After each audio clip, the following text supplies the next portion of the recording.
I'm going to give it to her.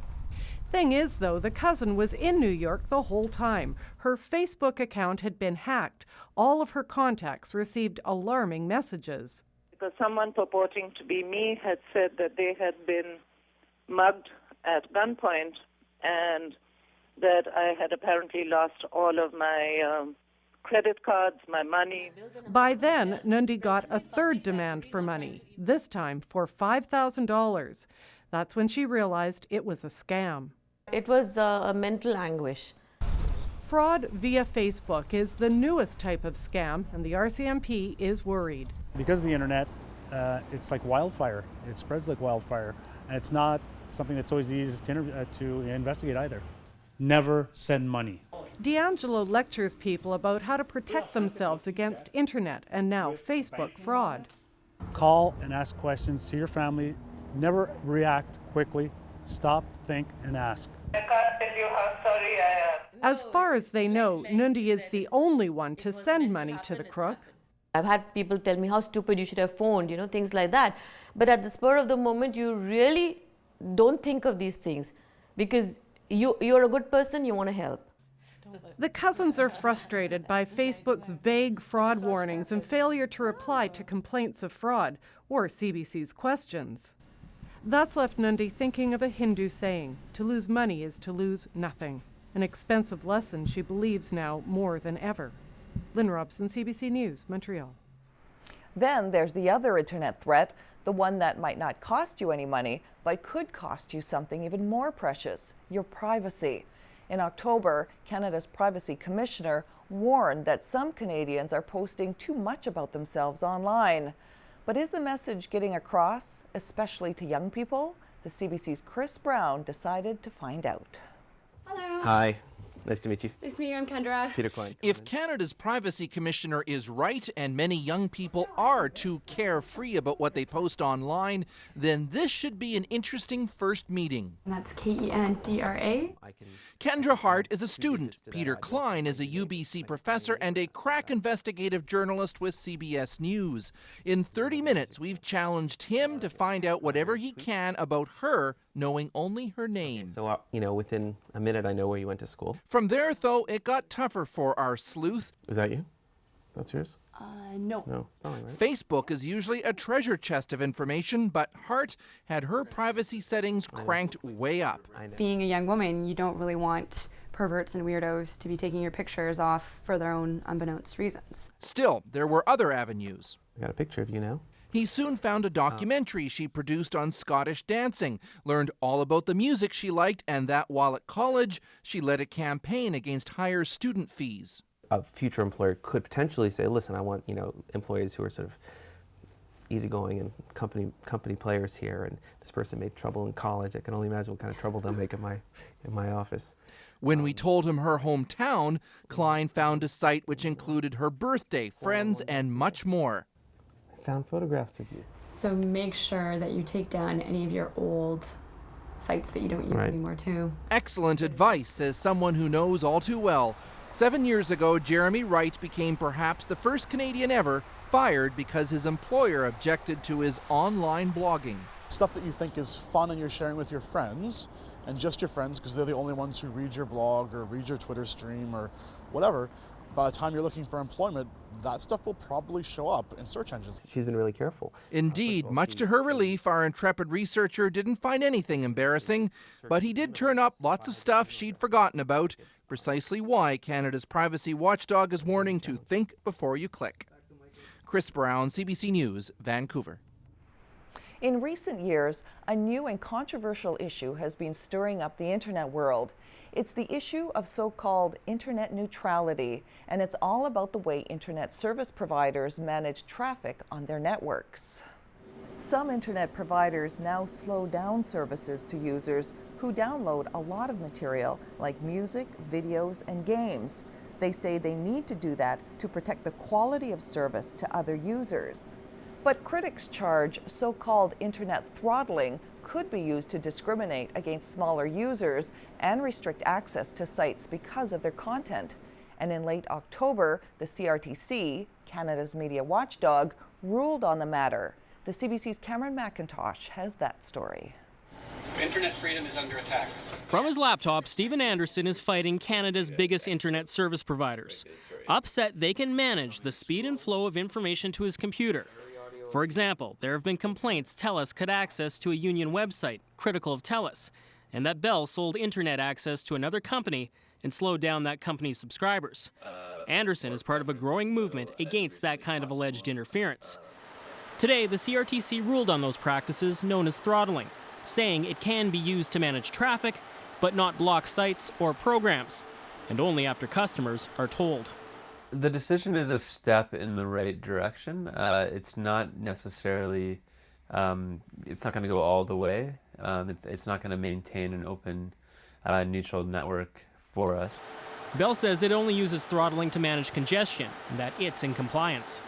And what happens is that relatively few people consume a tremendous amount of bandwidth during peak periods of the day, and that has the impact of crowding out the average internet user.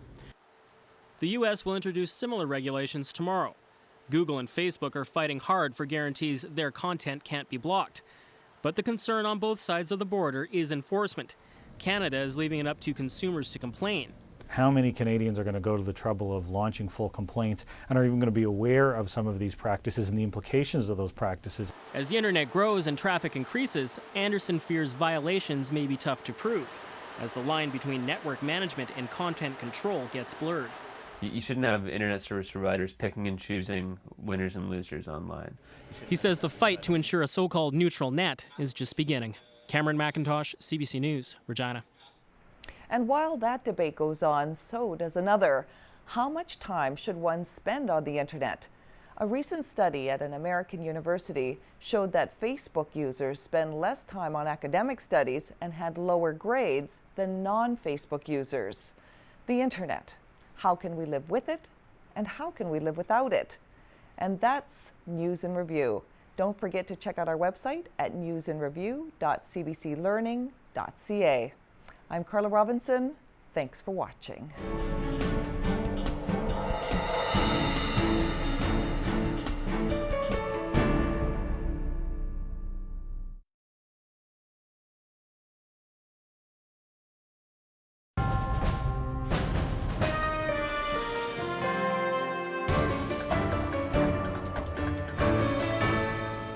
It's a debate that has pitted Americans against Americans and Canadians against Canadians. I survived a brain tumor, but if I'd relied on my government for health care, I'd be dead. But what can it be like to be sick in the United States? They wanted $150 cash or a check. You just give us $150, and I don't have 150 cents. On News in Review today, the great U.S. healthcare debate.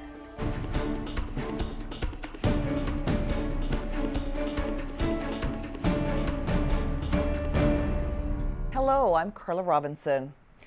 In November, after months of angry debate, the U.S. House of Representatives passed a bill to reform their country's health system. The $1 trillion bill would provide subsidies to lower-income Americans to buy insurance from private companies or a new government-run plan, and it would extend health care coverage to 96% of Americans. For U.S. President Barack Obama, it was a big victory. But for it to become law, the bill would still have to be approved by the U.S. Senate, and the issue has bitterly divided Americans. Republicans and right-wing groups attacked the idea of a new government plan. They claimed it would lead to socialism, and some private health groups went even further, putting up misleading ads attacking our Medicare system. Here's the CBC's Rosemary Barton. In this Hamilton coffee shop, the debate over health care is brewing. We do have a good health care system, and most of the time it does take care of people properly. Well, yeah, I think she has a totally valid point. That doesn't give her the right or the privilege to go and trash Canada and our health care system and represent herself as the voice of Canada. Those comments are all directed towards Shona Holmes, a woman who lives just down the road. I am a Canadian citizen. This is what's made her the talk of the town and maybe even the country. I survived a brain tumor, but if I'd relied on my government for health care, I'd be dead. Holmes is a star player in a campaign against changes to American health care. I had an obligation to speak out. She paid $100,000 for health care in the U.S. in order to avoid waiting here. We couldn't get the access. We couldn't get me in to see anyone. Holmes says she wasn't paid for this ad and she just wants to get people talking. Is it not true? What is your response to And they are talking. The opposition parties have been on American networks defending the public health care system. In Canada, we get some of the best care in the world. Our healthcare system's one of the better ones in the world. And today, the Liberal leader asked just what the federal government has done to stick up for Canada.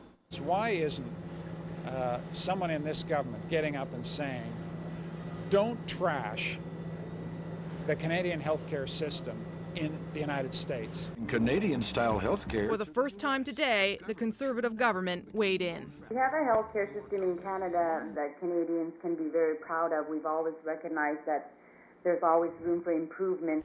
The federal government says it has been reluctant to comment on this because it didn't want to get involved in an American debate, but it's clear now the debate has already spilled over into this country. Rosemary Barton, CBC News, Ottawa. What is clear is that while some Americans enjoy some of the best health care in the world, there is also a terrible downside. Nearly 45,000 Americans die each year, largely because they don't have access to proper care. And as the CBC's Joe Schlesinger reports, our Medicare system gives us something most Americans don't have. Forget the wars in Iraq and Afghanistan. Barack Obama's main battlefield, the conflict he has to win to survive politically, is at home. It's a tumultuous clash, and much of the opposition to healthcare reform is ferocious. As the conflict rages, here in the quiet backwater of this clinic in Kansas City, the innocent civilian casualties mount. There are too many times when my patients die because I cannot get the services that I know they need. Dr. Sharon Lee is the director and founder of the Kansas City Family Healthcare Clinic. She and her staff hear a lot of sad stories, not just about the dire straits people fall into, but also about the difficulties they have in figuring out the small print pitfalls of the American health insurance system. Most people have no clue. Most people do not know what's going to be covered and what's not going to be covered until they're flat up against it. This is an entirely free clinic, so you won't have to pay for any of the services. 3 nights a week, this clinic provides free service to people who need it. So if you'd like to be seen by a physician, please raise your hand and we'll hand out a form to you. People like Cecil Page and his wife Susan Lanton. They went broke after she fell ill. Oh, they had insurance all right. Costly insurance at that. Page paid $7,000 a year, and his employer, he worked as a crane operator, more than matched it. We thought, well, it's got to be the best insurance there is. But it wasn't. Well, then we found out the hard way when my wife had to have some stuff done, you know, like her liver biopsy and a heart monitor. It cost a $500 deductible on that alone. Paying the pile of deductibles was hard enough. But then things got even worse. He lost his job. With his wife's health deteriorating, he tried to continue paying the premiums himself, but it was just too much. We fell behind on the payments on the house, and the health insurance was just eating us alive. We didn't know how we were going to live from one day to the next. So what happened? Well, then we lost our house. They lost their insurance too. Lanton is here today, afraid a lump under her arm is cancerous. They have nowhere else to go. This is where we stand right now. No money to pay for it, no nothing. We're going to get some blood work. Nothing is a relative thing here. Low-income earners can apply for government assistance, but there is a hitch. If someone makes more than $4,000 a year and they're not disabled, they will not qualify for medical assistance through the state unless they're a child. But I mean, $4,000 a year, you're not just, it isn't just poverty, it's impoverished, it's destitute. Take Randall Emery. He has no insurance and has been off work recovering from a motorcycle accident. He got treated because hospitals must look after emergency cases whether they can pay or not. He's ready to work again, but his employer wants a doctor's letter saying he's healthy. The hospital that treated him ruled that since getting the letter was not an emergency, he would have to pay to see a doctor. They wanted $150 cash or a check. You just give us $150, and I don't have 150 cents. The clinic, in turn, wouldn't let him see a doctor because there was no sign that he was sick. The result, his employer let him go because he couldn't prove that he's not sick. Talk about being caught in a catch-22. Some of the money to finance this clinic comes from people who do have insurance, such as Medicaid, the government program that covers children, pregnant women, and the disabled. Most of the money, though, comes from donors, large and small, companies, churches, and individuals. People who visit the clinic during normal business hours pay on a sliding scale according to income. A normal clinic would charge $360 for this baby's visit and 3 vaccinations. But here, Your bill's going to be $10 today? the people who work here don't make much more. No one, but no one here makes more than $12 an hour, and that includes Dr. Lee and all the other physicians. Dr. Chris Alleman is one of them. He could make several $100,000 a year elsewhere, but I've traded in money for happiness, and I must say I am very happy. Maggie, hello. in doing so, he and the others working here have alleviated some of the misery that the healthcare system inflicted on so many of their fellow citizens. So you're here for a checkup on the hepatitis C. Correct. It sounds like we do need to draw blood today. Yes. Maggie Romero lost her insurance when she lost her job. At this clinic, they let her run a tab and make small payments as she can afford them. I had to choose this clinic to come to because the loss of the insurance and because of being hepatitis C positive. Not many physicians will see you with the treatments. It's so expensive. But Romero expects to be insured again soon. She's just found a new job. The question is, will insurers regard her hepatitis C as a pre-existing condition and deny her coverage? The pre-existing conditions clauses are very difficult to work with because each one is interpreted differently by the insurance companies. And in fact, they pay their people bonuses for disqualifying individuals on the basis of pre-existing conditions, as well as other disqualifications. But the pre-existing conditions is one of those sort of wiggle areas. But if you think that this clinic just helps the chronically poor, that the wealthy of America have health insurance policies that protect them from the capricious vagaries of the system, meet Joe Manley. Dr. Joseph Manley. At one time, he had it all. A profitable practice, a big house, a new Porsche every year, and 5 vintage cars in the garage. Then, 18 years ago, he fell sick, and his career as a doctor was over. Joe Manley suffers from Huntington's disease, an incurable neurological disorder. You know, I had patients who had problems and neighbors and friends that I would counsel, but never thought it would apply to me. So you had so much fun, and then the music stopped. Really did, and the money went away too, and the health care. For a while, he and his wife Sue lived literally on the street. Sue and I were living out of our car, that because had no place to live. Really didn't have money for gas or food or medicine. And he's somewhat better off now that his federal old age pension has kicked in. And now, sir? I live in I've got a one bedroom apartment on a ground floor. And how do you manage? I'm living off of my Social Security, basically. Okay, so this is the information about the new drug. For years, his condition was misdiagnosed. It wasn't until he was already down and out